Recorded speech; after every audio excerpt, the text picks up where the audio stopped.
Logan from IT Activity.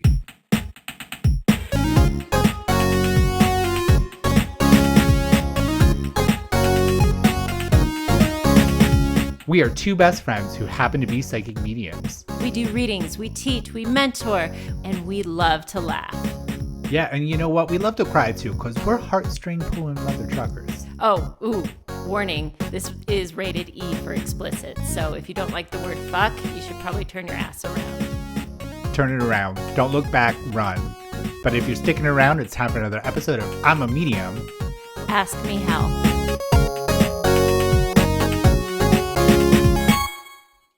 Hi, Dana Willey. Hi, Matthew Tao. Are you ready for our next special guest? Oh, this is on our dream list, Dana Willey. Mm-hmm. We created a dream list. I was like, this person I want on there. Mm-hmm. I want on there real right now. Mm-hmm. So let's just go ahead and introduce the legendary, the magical, the incomparable Samantha Madrid. Yay! Let's go. Hello. Thank you for having me. Hello. Welcome to our podcast. I'm not kidding when I'm saying we created a list and you were on our list. And I think what is amazing about you, I'm going to toot your horn for a minute. I think what's amazing about you is you come from a lot of different perspectives and you have a lot of different background and experience that not a lot of mediums have. And I was just like, I'm Dana. Yeah. Who do I have to sell? Do I need to sell Cody or Hannah to get Samantha Madrid on the podcast? And all we had to do was ask. So everyone's safe. So welcome. Thank you. I'm excited to explore and talk about things and kind of open other minds to different backgrounds and different possibilities and a different concept in mediumship that didn't start from development courses and stuff like that. So definitely I'm excited. Yeah, I like to say that all roads lead to Rome, right? And so everybody's pathway can be different. And that's one of the things that I really definitely wanted to start with you, because Matt and I both kind of had to lock down our spirituality for a long time, and we didn't feel safe expressing it for whatever our different reasons were. But you have a different story. It was you grew up much differently than us. Do you feel comfortable sharing your story? Oh yeah. So me and Matt were talking about that. So the 5th generation stuff, when people throw out, well, I'm a generational. Okay, what are you, a wizard? Come on. Okay. So the generational stuff that comes out in most people's story has, like Matthew said, no real background, just kind of like that, right?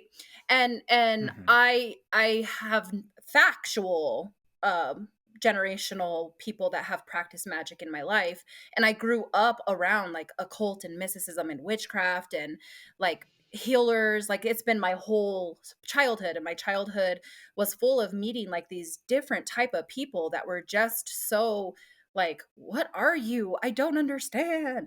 And so growing up in my family, I'm biracial, so my dad's family is Mexican culture and my mom's family is from Scandinavia, so it's a mixed match of different. And from the moment my mom was pregnant with me, my great grandma, who was a curandera, which is a witch doctor, she would approach my mom and she'd be like, oh my God, I can't wait, she's a seer. And my mom's all, what's happening? Stop touching me, right? And I think that I didn't understand what my great grandmother meant in my childhood a lot of times, because her terminology compared to modern terminology was very different. So as a child, when I got brought into this family, my great grandma caught her claws on me and took me in real quick, and I was really close to her because my great grandma was young, my grandma was young. They were young moms, so I had the upper hand of meeting my great grandmother, who was a card reader, and I knew my great grandmother, who was her daughter, who was practicing curandismo, modern medicine. And then my grandma was terrified of it. My grandma was like, my sister played with the Ouija board, I'm not comfortable, this is crazy, she let in all kinds of stuff in our house. So there's just different layers to everything that I had going on in my childhood, because I really genuinely thought as a child that everyone was capable of this. And so growing up, I do have trauma. I have spiritual trauma from my great grandmother, because she used me as a tool. And that was a very hard thing for me as a child, because at the age of 5, I started showing very prominent signs of connecting to the other side, but I didn't know mediumship was a thing. I didn't know anything about mediumship. She said, you are called, you're on, what does she call it? I'm having a brain fart and I was talking about it. You're in the in-between.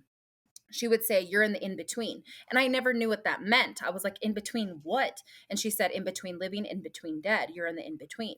And I didn't hear the word mediumship until I was about 17 when I met another medium. And she was like, well, you're a medium. You're a full-blown medium. What's going on? And I was all, I'm actually a small. That's rude. I didn't know. So first of all, I'm a skinny legend. Yes. Okay. I am a small. How dare you? And so when I heard the word medium, and then she explained to me what it was, like everything made sense to me. I was like, that makes sense in the middle, the in between, same difference. But I grew up just with older people being like, what do you see? What do you feel? And there was a big responsibility in my childhood of, I would go places with my family and they all knew that I had that ability. So I would get bombarded. And as a child, I would be very much Teresa Caputo. Hey, you over there, you got a dead person. Come here, and I didn't know. I was a little kid. And my mom would be like, shut up. Shut up. So do you want to sit in the car? Yes. My poor mom, she said I was the bane of her existence because of all the crap that I pulled. And I think the trauma that I wanted to tell you guys about was, trauma is my passion. Like I wanted to be a psychologist. I wanted to help people with traumatic experiences and healing through them. And I have spiritual trauma. Like you guys, a lot of people who have like boxed it in or shut it down, they have trauma from family members. They have trauma from not being able to be who they need to be and not having acceptance and not having support and always made to feel like they're fucking crazy. And I had a very opposite trauma where my great grandma would claim and know like, oh my God, there's evil here. We got to go over here. Pack the 7-year-old. I need her. You get what I'm saying? So I was used as a tool to lure spirits so that she could get rid of like dwelling energy and stuff like that, because it was the cultural belief that my great grandmother had of dwelling spirits and evil demonic presence and stuff like that because of her studies and her practices and whatnot. And it comes from a very Catholic mentality.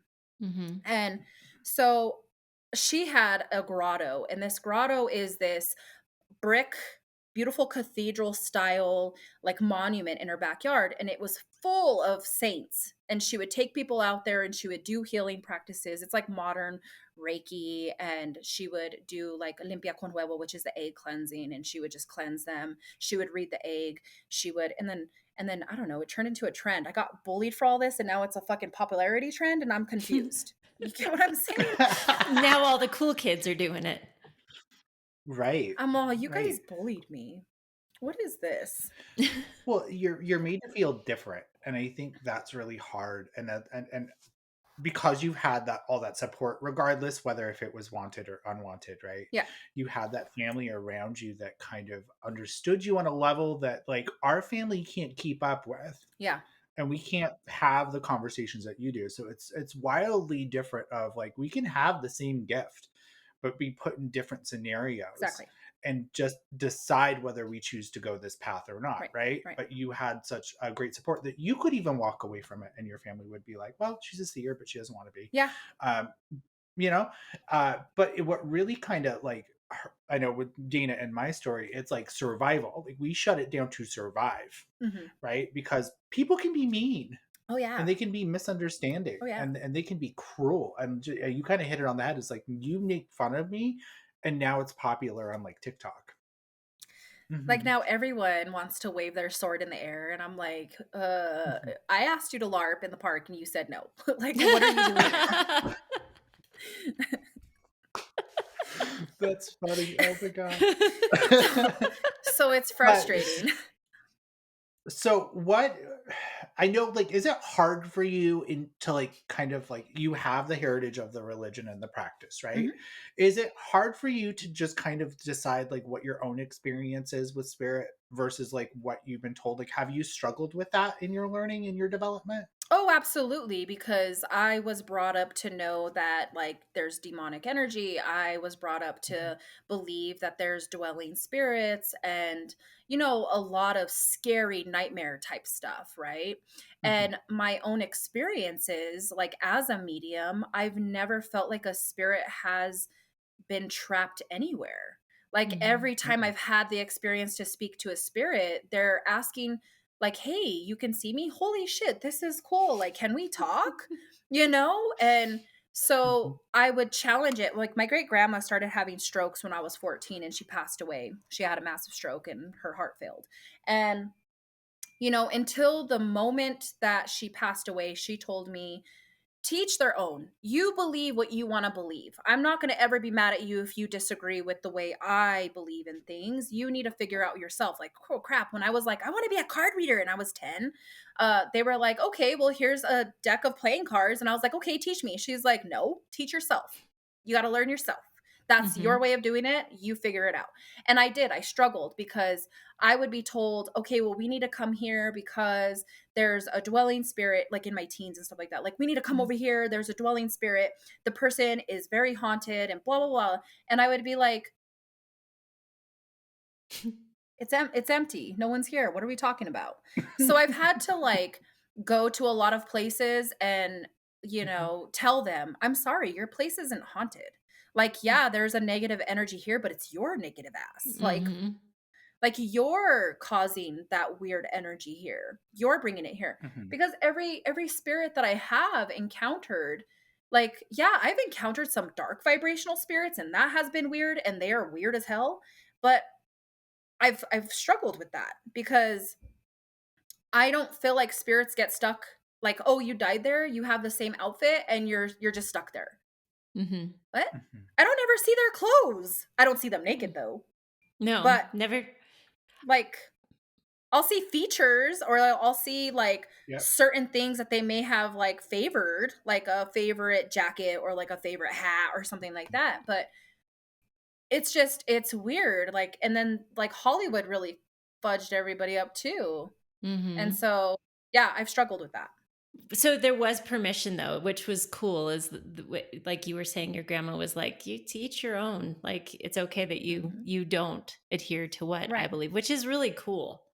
I mean, I would Right. think Mhm, that sometimes growing up like that, especially kind of like they were almost your mentors in a Oh lot of yeah. ways, you know? Oh yeah. And sometimes your mentors aren't as flexible in that way. So and I Right. actually love that when you were like, I want to be a card reader, they were like, teach yourself. Because Yeah. I think you trusting and learning that yourself is what Yeah. made you. And I just have to also go back to you just trusting and feeling the whole way as you developed as a child. That's beautiful because I think spirit communication is sometimes the most natural thing that we can do. And it's our Right. human that gets in the way. And we're always over analyzing it. And when you say Hollywood messed everything up, we expect these big, huge, loud bangs, whatever. And when it's just simplistically going to those subtle things that come in, those subtle little things, those words, those feelings, those impressions that come in, that's spirit communication. And we've been Right. taught by society, by TikTok, by phones, by TV, by Hollywood to ignore all of that. And you, as a Right. young child, were like, no, pay attention to that stuff. That stuff's actually really important. And that's dope. Right. Right. And I think that that has a lot to do with my mom because my mom had no idea what was happening half the time and we would go places and I was socially awkward my whole childhood. Like it's always been really hard for me to maintain friendships and stay close to people because my energy is such like solitude. And I don't like to go grocery shopping and I don't like to be in public. So I definitely feel that everybody who's trying to seek for this type of life, they don't understand the hardships that mediums and people that are psychic developed like they face because it's like rogue. You touch something, you're feeling the vibration, you're feeling it, you're very in tuned with your surrounding, you're very in tuned with your body, you're in tuned. And then you seem like a crazy person, or you seem just awkward. And so my mom was a big help in my whole experience of connecting to spirit, because she didn't understand it at all. She didn't come from a background of like mediums and psychics and whatnot. Like, she had a grandma who read tea leaves. That was about it. But Mhm. and her mom loved Reiki because she was a nurse, so she liked to practice energy work. But my mom's a painter. My mom paints, right? Oh, And cool. and so That's beautiful. she never shut me down, and she was patient with me. And I would come to her room 1 o'clock in the morning, 2 o'clock in the morning. I had to sleep in their room all the way until I was like 14, because of things that would happen at night in my life. And my mom, she never would be like, go to bed already, like knock it off, like la, la, la, la, la. Like most people get that behavior, that trait from their parent. Like, I'm tired, why are you constantly in here? My mom was like, just sleep right here, we'll talk about it in the morning. And she always said, well, what happened, tell me everything. And she was just like, oh my god, that's scary, don't bring it to my room. you know Leave that over there.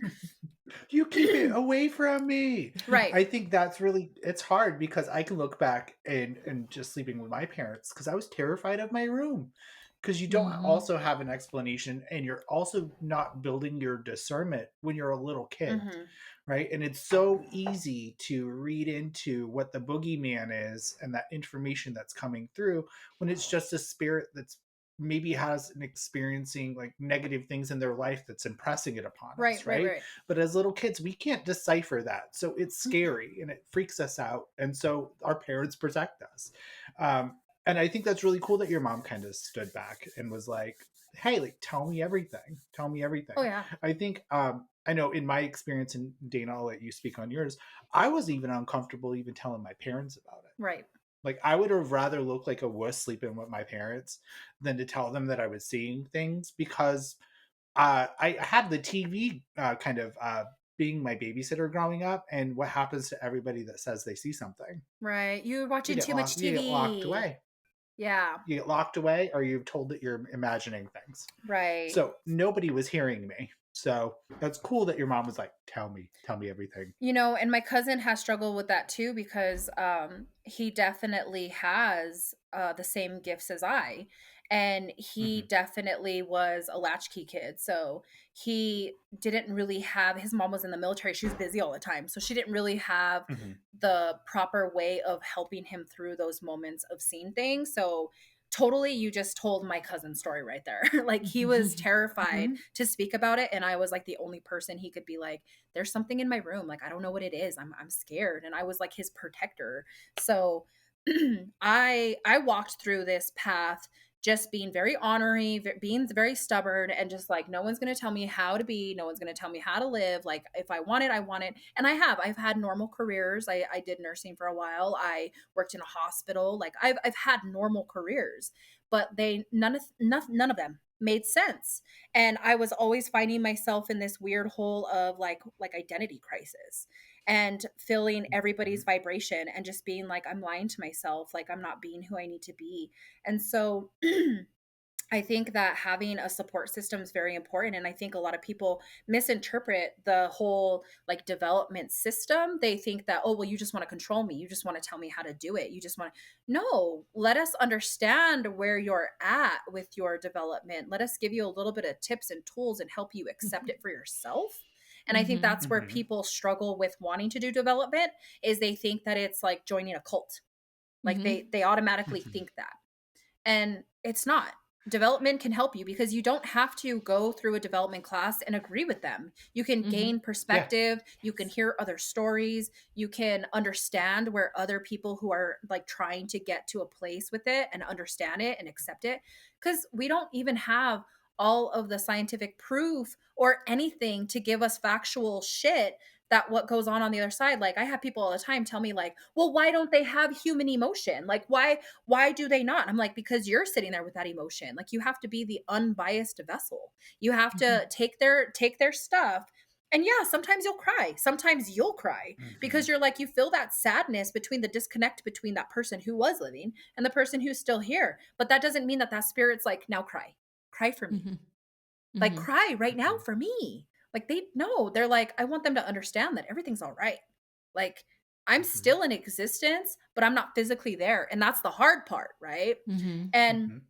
I think I'm jumping all over the place, but this is a pet peeve of mine is I do get irritated when I watch people fish for readings.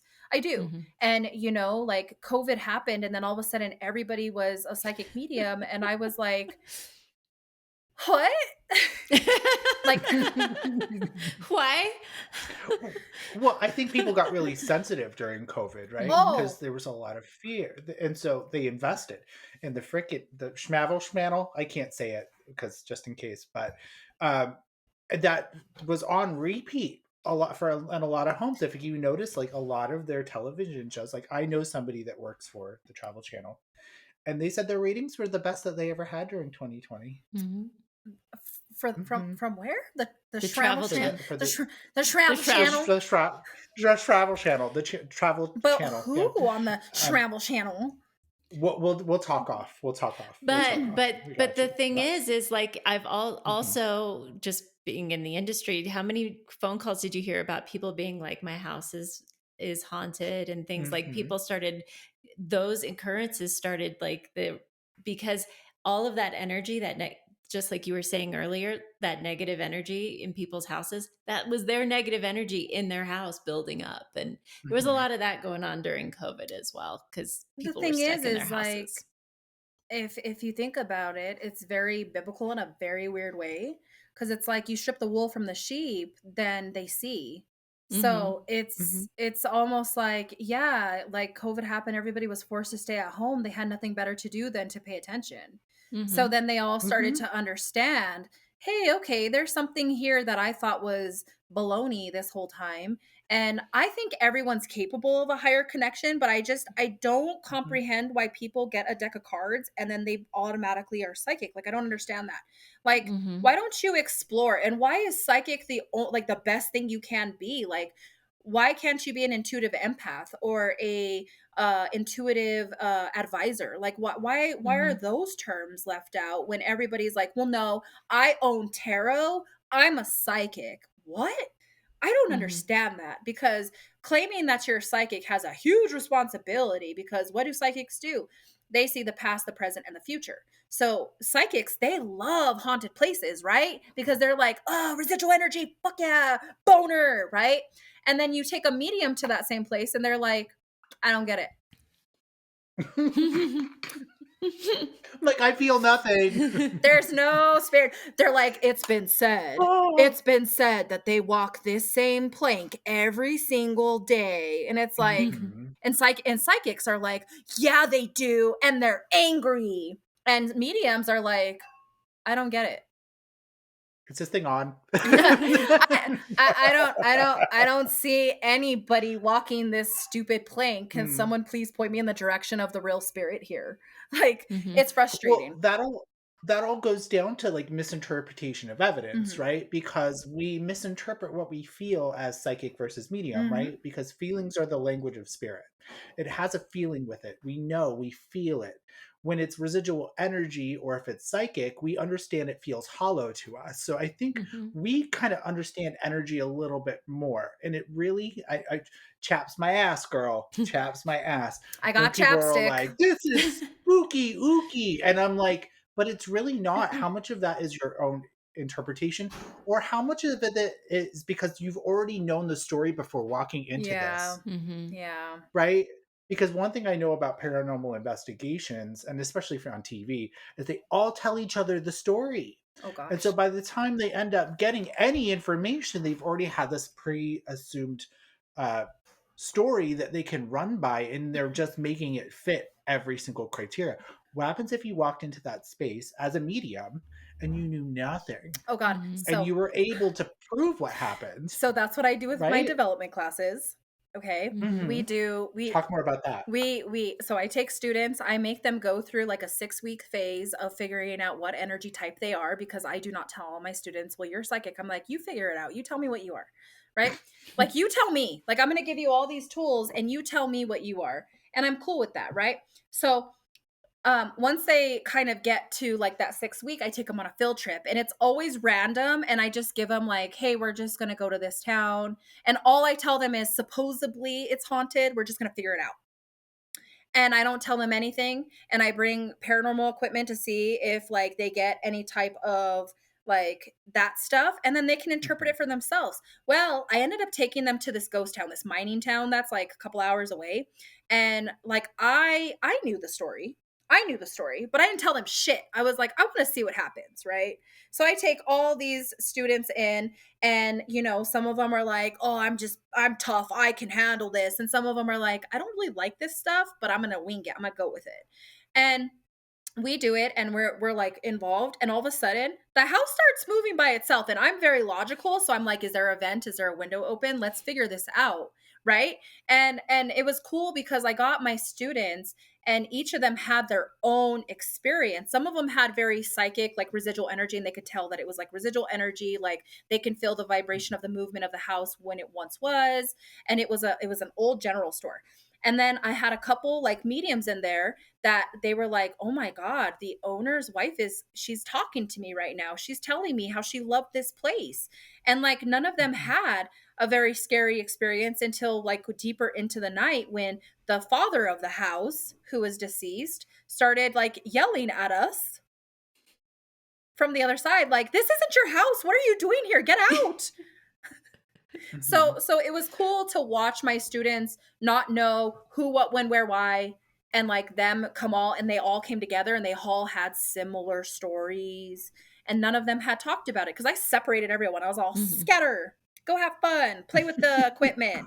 Then they all came back and they were like, oh my God, there's this lady and she's like over there. And then they're like, oh my God, I saw that lady too. You saw her? She has short hair. Yeah. It was cool. And I like those type of experiences because I was on the Travel Channel.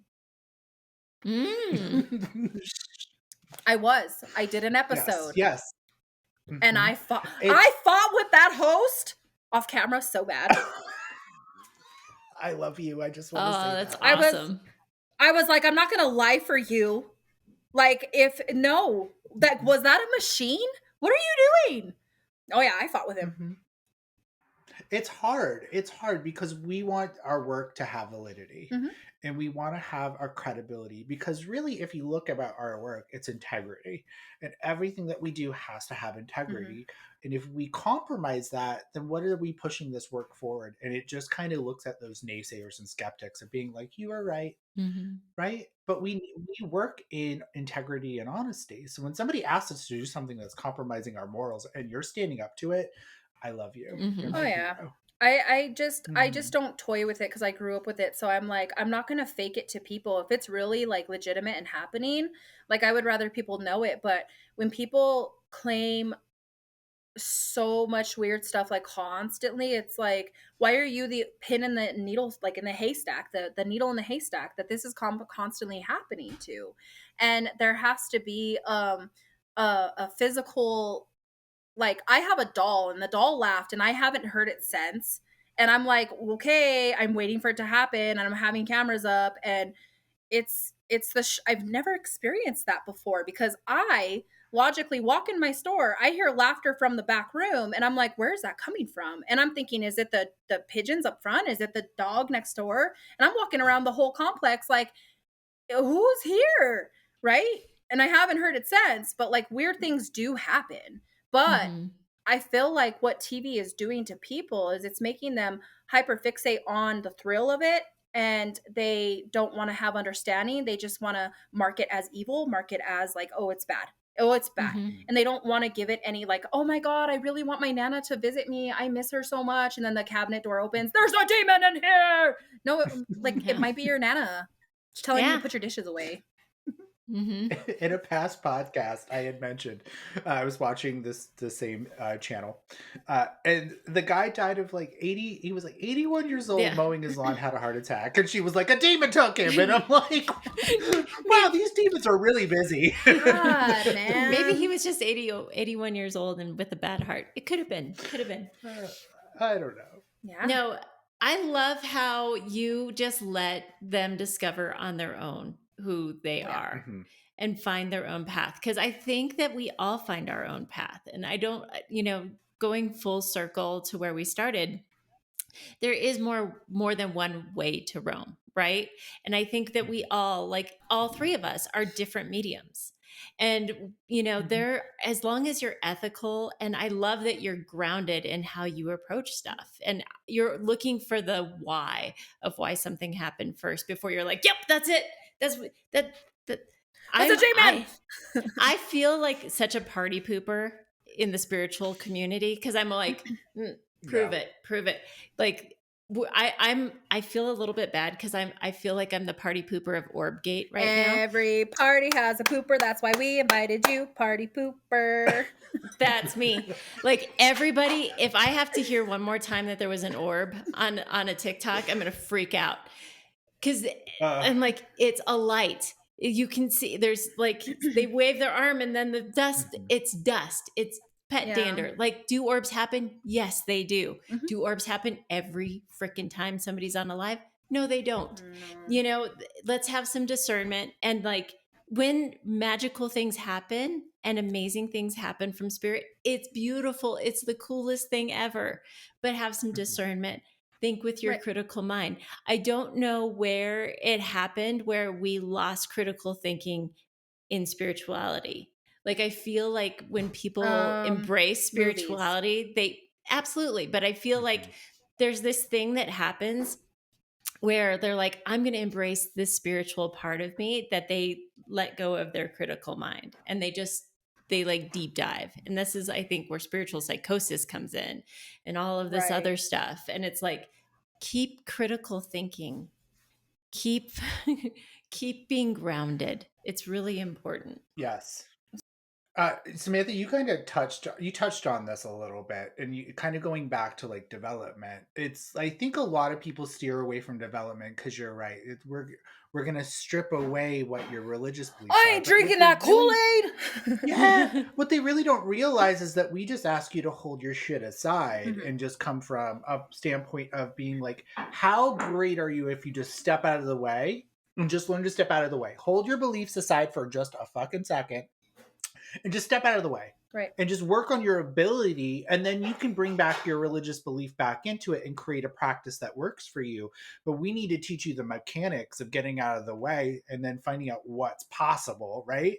And so that way your religious bias isn't creeping in, creating a conclusion, but you're at least being able to use all your eclairs, right? So let's get your eclairs out of the way and then keep your religious bias on the side. And then you can marry them and do whatever the hell you want to. But how great can we make you?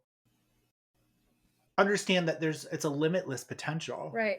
So before we move on, this is exactly what went wrong with spiritual community. And if you know the song, then you know.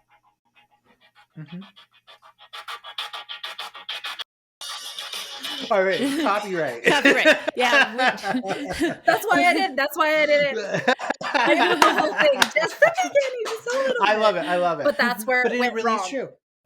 Is because people made TV shows and then they said, well, this is what it is and you should expect nothing less. So then they meet people like us and then they're like, wait, you're a bully. You're not letting me be me. What? Yes, we are. We just want you to understand that stuff is just the fucking glitter that gets blown in your face. Well, here's the deal. Everyone wants to feel special. Everyone wants to feel special. This job and the work that we're doing is actually the opposite. It's selfless. Yeah. It's actually selfless. Yeah. It's finding the raw part of you healing that raw part of you so you can work with other people. Mhm. It's not to be like glitter and gold. Because trust me, if it was glitter and gold, there'd be a lot fucking more of us. Hmm. And there's not. Like There's really not. recap on the song I just played exactly. Hmm. Everybody wants to be. And and I think that there's a lot of misunderstanding because I am not a gatekeeper. If you want to do like witchcraft, Mhm. you do whatever you want. Like I Yeah. don't give a frack, right? But when it comes to like everyone getting on and claiming, well, I'm a psychic and I'm a medium. Okay, well, give us that evidence and then we'll move forward. Like show us what you're doing. And there's a lot of big platforms too that all they do is they talk about like, oh, well, me and this client and and it's like, first of all, why are you talking about that client and why are you Hmm. giving the story? Like why? And then I get weirded out by all the ones that are like constantly pay me. Okay, I feel a grandpa. I have a grandpa. Yes, yes, yes. And I'm feeling like my grandpa Bob died of cancer. Oh my God, yes, it's the grandpa Bob and he died of cancer. Oh my God, you're amazing. Yeah. Mhm. What just what? Yeah. Yeah, it's cold reading. Hmm. It's cold reading. It literally is cold reading. But that's what development teaches you is Exactly. to have the skills to stick to yes, no, or I don't know. And you give the evidence, not the person sitting across from you giving you the shit, but you giving it as it's coming to you to be inspired by it and then feeling into what the next information is going to come as it's receiving. Because no reading is ever the same. Right. Like, and you could probably agree to Oh, that. 100%. Everybody reads different to begin with because everybody has a different connection with their gift. So it's okay to like search around for the right type of people who speak your language. It's totally Mhm. fine. And I think that most people they stray away because they've had a bad experience with development courses, like with a Hmm. teacher or Mhm. someone else who maybe had spiritual ego.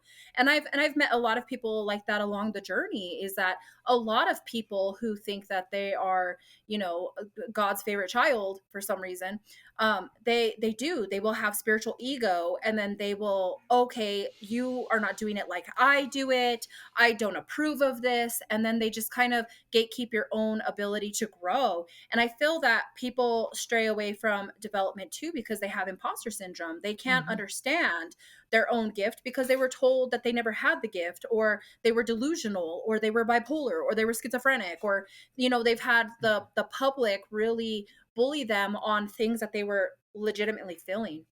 And Hmm. Mhm. I think when I tell people, like, if you go through an experience of like meeting other people and like learning development, even having like a mediumship circle, or like doing something that's going to help you get different perspective. Like you don't have to take everything literally. Like you don't have to sit there and say, well, they told me I had to do it this way. Like that's no, I think that there should be understanding and respect towards mediumship, where you're not trying to go in it to be like, oh my God, the spirit's here right now and they're telling me that you are cursed and you are going to be sick, and every generation, like that's fearful, and you shouldn't Hmm. be doing that, and spirits don't come forward and say those things anyway. And so Hmm. I Mhm. definitely feel that there's different types of people out there that think and want to teach people, and whatever you believe in and whatever you definitely feel comfortable with, then to each their own. Do it, do whatever. Like, but don't come to me crying when things go wrong or when things are starting Mhm. to get really chaotic, because I'm sorry, like I'm not going to fix your mess. Yeah. I think you Yeah. touched on something that I really want to highlight there is like it's good to like get multiple teachers. Like finding Mhm. different places and then taking what resonates and leaving the rest. Like you don't have to take everything that I say or everything that Matthew says or everything that Samantha says. Like take 70% here, take 80% here, take 20% here, like whatever. Mhm. Take and watch other readers too, and say, I really like what they did here. I don't necessarily like that part, but I like that. I want to integrate that into what I'm doing. And that's part of the development too. But like Right. development circles for me, was feeling less lonely because I felt really Mhm. lonely doing this. And I felt like I was the only person in the world that was going through what I was going through or feeling what I was feeling or anything like that. So it was finding community. So it was also trusting. And this is where leaning into your intuition, leaning into that psychism, leaning into all of that into your development Does that place feel safe to you? Does that teacher feel safe to you? Does that Mhm. feel like the right place for you? Just because your friend Steve said that this is the best teacher ever, does that Mhm. feel right to you? Right. Trust what you have coming in. If that's not the right place for you, know that and trust that. And also know that, like, there's only teachers or places or circles or whatever that are going to take you so far. Trust when it feels like you've outgrown a space or a place Oh, yeah, and and that's move okay. on. You're not obligated. You're not obligated to Mhm. stay Right. there just because you took a couple classes. Like, you don't need to make it a cult yourself, Mhm. and you don't Mhm. have to feel obligated to stay in this space if you grew past it. Um, just because I grew up around it doesn't mean I didn't explore and take, like, certain classes and try to see and figure it out. Like, I wanted to meet other people. My first experience with a development class, though, was horrible because I was so young. I think I was 18 or 19. And Mhm. our family, like, we knew all of the other, like, psychics in town and people that were very much like book writers and stuff like that. So we had this family friend, and she was basically like the top psychic in our city. So she was doing, like, development classes. She was teaching people about, like, reading auras and, like, doing I forget what it's Mhm. called, but it's like a different type of mediumship, and I'm, like, not thinking about it right now. But she was doing, like, beginning stages of it, and so she had opened her book and said, you know what, anyone can come to this class. It's like $10 a head. Just, come. And so Matthew, my cousin, was like, "Do you want to do this class with me?" And I was like, "Sure, I'll go do it with you," because he was scared. So he wanted to get, Mhm. like, his own boundaries. He wanted to feel comfortable. So he wanted to do a class, and I was like, "I'm for it. I will come support you. I will do it with you, and I will see how I feel about it." And it was probably a bad experience because the way she treated me, because she knew that I was more advanced than others, so she bullied me for that. Mhm. And I just wanted to sit in without giving answers and just watch how she did it and just kind of, like, soak it in and watch other people, because I was more intrigued by watching other people. And I didn't go so that I could have, like, the blue ribbon of success. Like, I went because my cousin wanted a support system, and we decided we wanted to do that together. So it was a really bad experience. And then I went to another one, and it was an amazing experience. And the teacher Mhm. was great, and they challenged me, and they definitely didn't make me feel that way. And I think the reason that I don't like to do, like, development classes for myself is because I feel like they're slow paced. I get really bored, and I have, like, ADHD, and I'm like, "What's can we move on?" You know what I mean? And it's like, as soon as someone's reading me, I'm like, "I Mhm. already have everything done for you. Like, what do we do next?" And so I'm like, "You know what? It's better if I just teach. It's better if I just help people, and I slow myself down by doing something that I like to do and watching that light turn on another person, instead of Mhm. me trying to Mhm. fight to the finish line for some weird ass reason and be like, God, I was so bored and I was so tired because it wasn't moving at my pace, right? Because I was comfortable at a faster pace." So that's why I would rather teach Mhm. and kind of Mhm. sit in and have an understanding and keep the compassion and not gain any type of ego by being down here helping people start or helping Mhm. people understand or give, like, free responses, because I don't think everything in life has to be so expensive. Spirituality is a free for free thinkers and free minds, and I just don't think that everything has to have a charge to it sometimes. So that's why, like, with Mhm. my lives, like, I do them all for free, and I like to do mediumship for free. You guys do too, though. And Mhm. Mhm. it's like a way of giving back to the community, of showing, like, hey, this exists. This can be, like, one day this could be you sitting in my chair and doing this for people if you believe in yourself enough. And Mhm. and Mhm. that's the cool part. I think what's awesome about that too is it's a way to prove the continuation of life after death. It's a way that, like, we can show that, like, even if they don't get a reading in that live, even if they don't get it and they're watching somebody else receive it, that it's possible for them, Right. that they can go find a really good medium, but they got to use discernment. But even getting back to our development, right? Like, even for us, is kind of like when you're to that point where you're like, what else am I going to do? I'm going to teach, but, like, trying another modality. of being like trance mediumship or this type of mediumship or this, because I really do feel like they all work together Mm-hmm. in this really weird system that even if you're like, okay, well, I'm going to go do this trance mediumship, which I think me and Dana are going to go do in October, of how can I deepen my evidence, or how can I have spirit blend with me differently, or if you don't want to do that, like how can I make my students better, and how can I learn through them, and how can I challenge myself. So like I love that you're kind of being like, you know what, I'm going to follow my own path. I don't need to follow this linear line. Mm-hmm. This linear Mhm. line does not exist, and it's wherever we're called. But like always constantly knowing that like we're a student of the spirit world. Right. We're gonna learn regardless. It doesn't matter the scenario. We're actually learning when we're reading. Right. And people don't realize that as well. Yeah. But I have a quick question for you. So one thing I notice a lot too is them thinking like when we're saying like, hey, try it this way. As a working medium, we see things, right? We're further along the line than those that are beginning. And a lot of people that are also resistant on it don't want the feedback of being like, I struggled where the fuck you are. I know where you are. And I'm watching the information fucking hit you and you're not giving it. So like try this. And they get super frustrated and they think that we're trying to change them, but we're really being like, step out of your way. Just give what you get. Be okay with being wrong. Mm-hmm. But like I see that frustration where a lot of people avoid that development that come in with a predisposition Right. because they think we're trying to change them. But I'm like, no, dude, I was right there with you. I was right Right. in your seat about like 2 years ago. Right. Right. I think with my own students, because Mhm. you know, I've done some pretty advanced style developments too, and they were really good. Mhm. They were really good, but I just kind of came to the conclusion that like, okay, what other people had to teach me I've already learned, and now it's like Mhm. I should teach these things to other people to help them where they're stuck.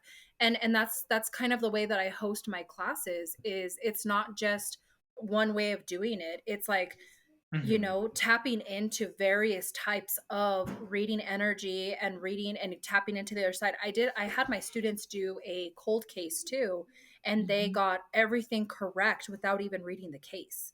And that That's cool. was amazing, because I had some of these students that they didn't like the psychometry. They didn't like to like do the photos and stuff like that. They didn't like to do that. And Mhm. that's fine. Like we trialed and errored so many different ways of doing reading and tapping into energy. And then I had two that were just like, they were struggling so bad. And then I was like, well, I said, I have an investigation type stuff coming in. Like, let's do that. So they did that.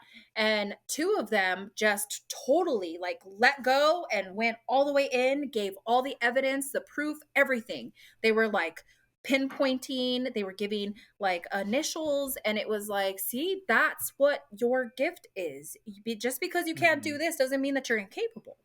And then I had a missing persons case, and they like a couple other ones, they tackled almost everything on that and they got closer to figuring out what happened to the person. So I think that it's interesting Mhm. that when we are helping people um, kind of expand their own horizons, I think it's interesting to watch people show diversity. Like they're Mhm. showing Mhm. so much difference. And people that are seeking this type of a life, what they need to understand is it's okay to go and ask questions. There are no stupid questions. Like, ask those Yes. questions, get those Mhm. answers. The only stupid Mhm. question is the question not asked. And if you're Mhm. going to assume and think that you have all the answers, then that's spiritual ego. Oh, hell yeah. One thing that you taught me that I need to definitely like, I've learned a lot from you, even though we don't interact a lot, is that we're all a form of doctor, right? We're not really doctors, but I'm going to use doctors because it's going to make sense in this analogy. That all of us, as we develop, find what we actually thrive in. We can do it all. We can do it all, but we're like doctors, where one person is like a foot doctor, and then another one's a chiropractor, and another one's this. Like we all participate in what we find and what we light up on, but we're all doing it consistently and keeping healthy relationships in this community. Samantha, you do things that I just don't do. I know. And so I'm happy to be like, here, go to Samantha Madrid. You'll be in good hands, right? Because I don't specialize in that. Mhm. And so I think what I see the community do is they tear each other down. Oh yeah. Right. So what are your thoughts on like supporting each other mediums?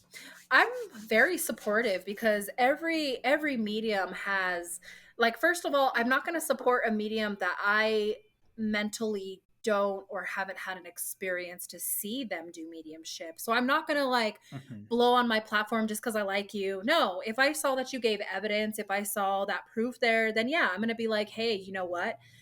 Maybe you should go to this person," especially if someone doesn't really understand my way of doing it. I'm like, hey, there's Matthew Tao, there's Dana, there's Hannah, there's Pam, there's, you know, there's various other Mm-hmm. people who can maybe tap in with you, and your energy type will be more suitable for that. I am a huge support because I'm called a solitude witch. So I work alone. I work in my solitude, and I Mm-hmm. grew up with spirituality, but I grew up going to festivals, events. I grew up with a community. I didn't grow up with the catty behavior that is now. I didn't grow up with people being like, well, I'm better than you. Like, I didn't grow up that way. I think that every single human being is a part of this big old puzzle piece we call life.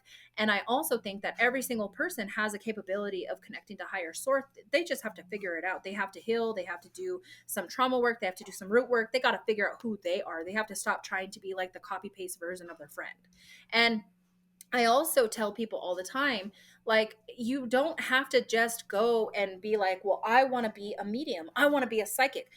There's so many different types of energy workers out there that are slept on, like intuitives and intuitive healers and Reiki and empaths, and people sleep on empathy all the time, but 90% of Mm-hmm. human beings identify as an empath. You know, the little 10% is narcissism, but we're not going to talk about that, right? You know, shh. But 90% of human beings identify as an empath, and that gives you scientific proof that people have a part of them that can develop further, because Mhm. empaths, intuitives, clairs, and then, you know, all the way up to like prophecy, right? We all have a higher source. It's just written in different languages, and we speak the different language, and that's okay. So supporting each other is very important, because you can't sit there and take on the whole like, you can't take on every single person who needs to be healed. If you got some good friends and they just know what the hell they're doing and they know their shit, put it over there, spread it. Like, my students freak out Mhm. because I have so many clients, right? I have, like, because I've been doing this for such a long time. Like, I've started professionally since 18, and I just went from there, that I'm just like, I got too many clients, but you can go to my student. You can go to this person. You can go to this person. I can't get you in, but go to this person. Go to this person. I'm all about that. And Mhm. it's because if I can't get to you, that's fine. I'm not the greatest thing. Like, there are other people who can give you amazing services, you know? And I'm all about like having the positive community of teach their own. Everybody's different. I'm not going to judge you upon the way you do it. I'm not going to judge you the way you do it. Everyone has their own capability, their own ability, and we all need to show respect for that. So I Mm-hmm. know that a tough topic that I wanted to talk about really quick are death doulas. Death doulas is a really hard energy work to kind of comprehend, because I think that a lot of people don't know what a death doula is, and it's not. And believe me, like, in my culture, like, we don't do pregnancy, and we don't talk about death, because it's like, that's you and God. That's like your own contract. So death doulas are very different. Death doulas are the people that come into a family, and they help them with a spiritual practice of understanding death from a different perspective. And I think that what people do is they take the term death doula, and they're like, hey, I can tell you when you die. And it's like, oh my God, why are you doing that? That's crazy. Why would you do that publicly? Like, ah. If you're going to be crazy like that, do it in the back fucking alley. But anyways, that's besides the point. Well, I think it's a misinterpreted word because I know a couple death And duelists, they're and awesome. they just hold space when somebody passes on. They just hold space. That's their main fucking job, is to walk in and be with somebody and sit with them and hold space and help them cross to the other side in their beliefs, but that's their job. It's Right. not to walk up to me like, I'm a death doula. You're So going to die next week. the reason Yeah. I brought that up is because I recently saw someone who was saying, well, I'm a death doula, and they were saying, I could tell you when you die. And I was like, oh my God, you don't know what that is. And that freaks me the shit out. Like, what's happening here? And I think that if you are trying to understand something, because dark can't exist without light and light can't exist without dark. There are going to be darker forms of readers. There's going to be darker forms of energy workers. And if you're into that thing, go for it. We will definitely direct you, like, go for it, take off, whatever. But we don't, a lot of us, like, I can only speak for myself. We in this room, and I know you guys don't do that, we don't really handle that dark shit. So I'm the gray area. So I'm definitely like, because of the way I was raised. So I go down, but I go up, but I go down. And if people don't vibrate with that, that's okay. You just have to be open enough to understand that you got to use your own discernment of who you're going to for a service, because you can get scammed that fast. Absolutely. It's the dependency. Yeah, it's, you have to, why, it's always comes back to the why. Why are the people doing this? Is there a dependency, Matt? Like you said, is there an upsell? Like, why? If you come to me, you're gonna have to pay extra for this or whatever. Just be careful. Be discerning on who you're using. But I think we all have our special spice. I always talk about it as our special spice. And I don't believe in competition in the spiritual world. There are so many dead people out there. There's not enough mediums for all the dead people out there. And so I'm supportive of ethical readers that do this work well. And I don't think there's any reason for competition. There really isn't. Just cheer on the people out there that are doing this for the right reason. Yeah. So my great grandma used to always tell me, like, if you feel like you have to compete with every single person in your position, then your ego is bigger than you, and you need to check that. And I grew up knowing about spiritual ego at a young age because I was the only one in my family that could talk to spirit. So they didn't want me to think that I was better than everyone. So they were like, you're a vessel, and you're a very, I would say, healing vessel, but that responsibility can hurt people if you use it wrong. And I think that human beings, they understood that they can exploit people off of grief. So that's what happens is they found something. They said people hurt, they're seeking, they want to know, they want to understand, because death is the one thing that human beings do not understand. They understand that it happens in their physical life, but they don't understand what happens after, because we don't have the scientific proof to back up what that is, other than the anomalies of like mediums and spiritualists that connect and give you raw evidence. They have full-blown like conversations. You never gave them a word, and they're telling you these things.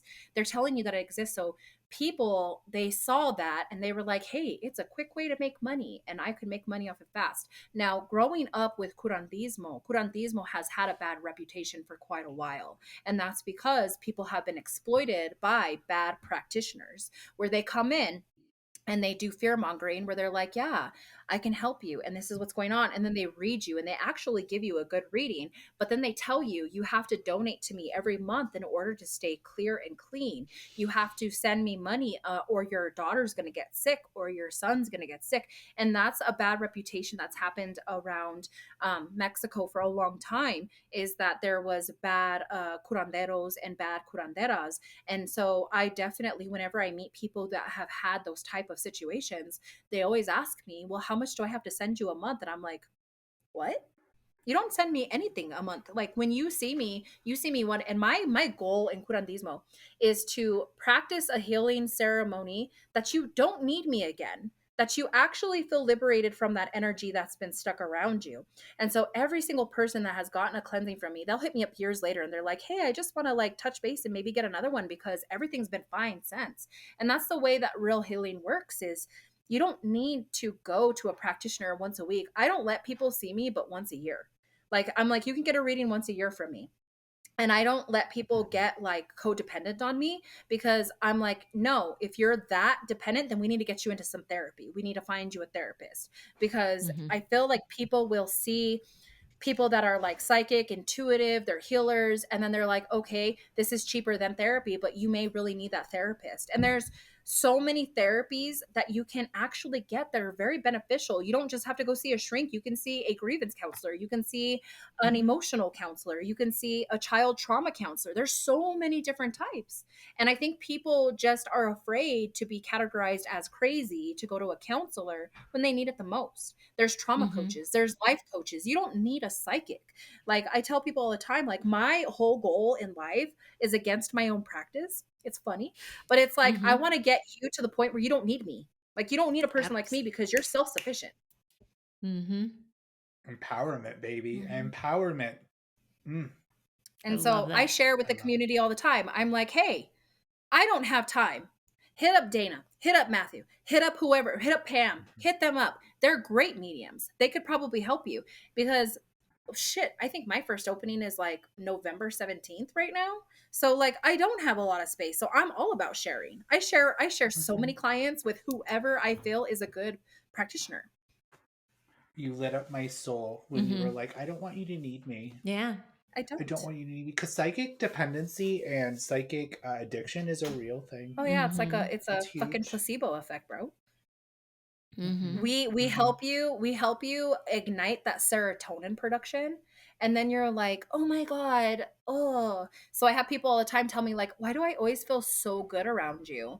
And I'm like, I don't know, because I'm living proof of what you can be, but you're choosing not to be. Like you gotta be that for you.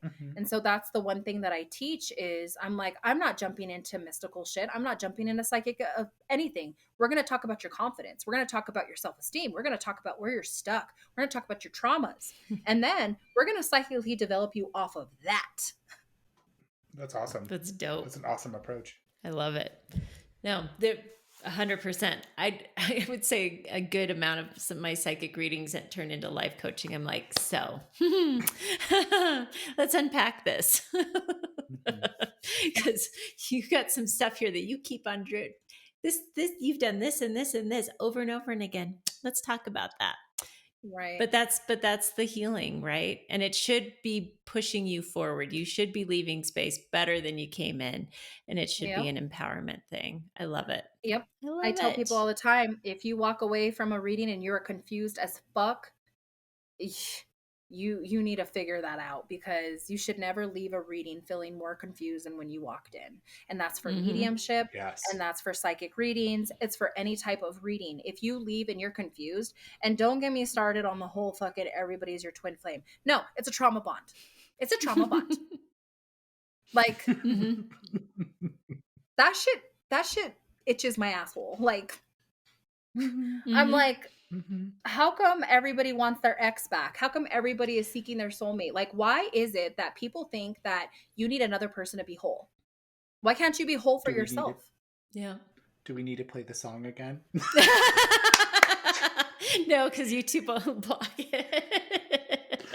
Well, Samantha Madrid, it's been such a joy having you here. And I just want to say, like, how much we love you. We do.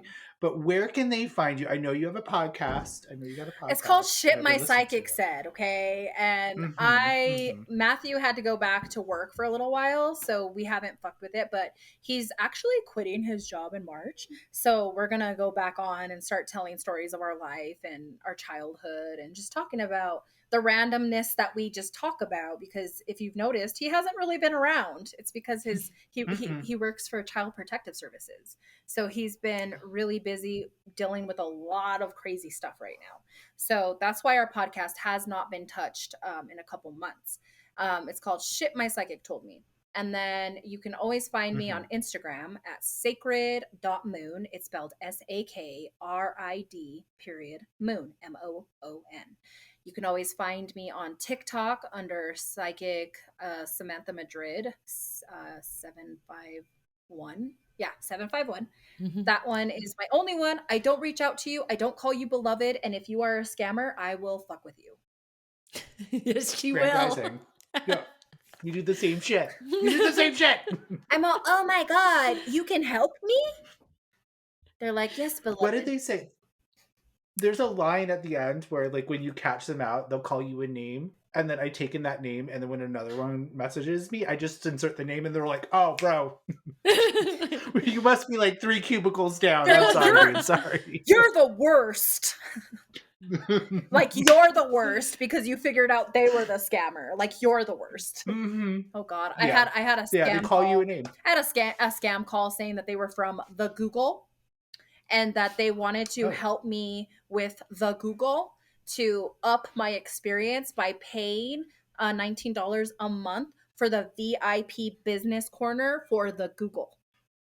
Well, I mean, I would have done it. I don't know, but you know. So I was like, okay, here's my credit card: 4321 1234 4657.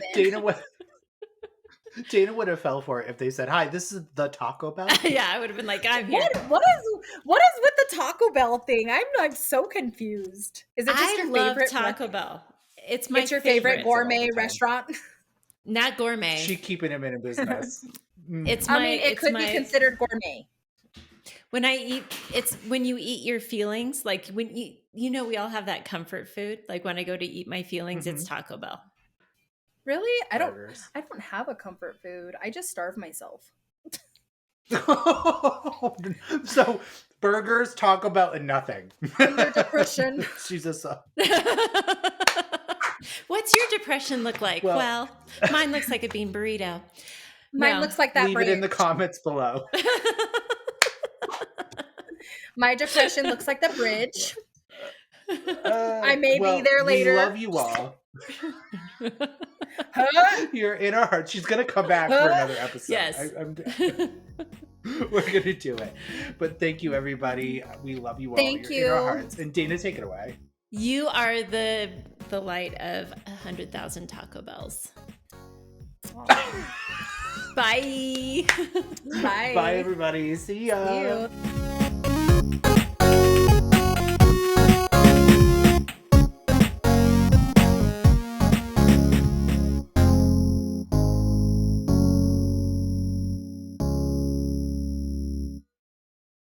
Bienvenidos en la podcast Crazy People y Come Caca. Sí. Sí. ¿Por qué? No sé. Oh, God. No sé. Ayúdame. ¿Dónde está la biblioteca? Muy bueno. feo. I only know Aquí. Oh, God. This is blasphemy.